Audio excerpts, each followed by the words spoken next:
News सकरन मावा से share कई पिया क़ौमी शाहराह ते ट्रॉलर जो चिंची के टक्कर लगवाए हादसे में 8 ॼणा ज़ख़्मी थी पिया। हादसे के नतीजे में केले जे बाग ते कम कंदड़ 8 पोहरे त ज़ख़्मी थी पिया। ज़ख़्मियुनि में फ़हीम, अमीर, सद्दाम, ख़ादम ऐं ॿिया शामिल आहिनि जिन खे अस्पताल मुंतक़िल कियो वियो आहे। हिकु भेरो ॿीहर वाक़िए अहम ख़बर खां आगाह करे रहिया आहियूं। सकरन मां क़ौमी शाहराह ते ट्रॉलर जो चिंची खे टक्कर लॻो जंहिं जे नतीजे में 8 ॼणा सख़्त ज़ख़्मी थी पिया आहिनि। हादसे जे नतीजे में केले जे बाग ते कम कंदड़ 8 पोहरे त ज़ख़्मी थी पिया। ज़ख़्मियुनि में फ़हीम, अमीर, सद्दाम, ख़ादिम ऐं ॿिया शामिल आहिनि।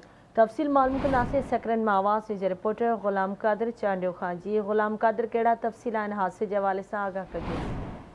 जी जीअं त सकरन क़ौमी शाहराह 5 मील स्टाफ वटि जेको तेज़ रफ़्तार ट्रॉलर जो चिंची खे टक्कर थियो आहे जंहिंमें पोरे त 8 पोरे मज़दूर फ़हीम, अमीर, सद्दाम ऐं ख़ादिम हुसैन, शेर खान ऐं नसरुल्ला ज़ख़्मी थिया जिन खे जेको फ्री एम्बुलेंस ज़रिए तहरीक सकरन आंदो जंहिंखां पोइ उन पूरे खे नवाब अस्पताल ॾिनो वियो आहे। जी ठीक है ग़ुलाम क़ादिर, वॾी महिरबानी अवां जी अपडेट करण लाइ।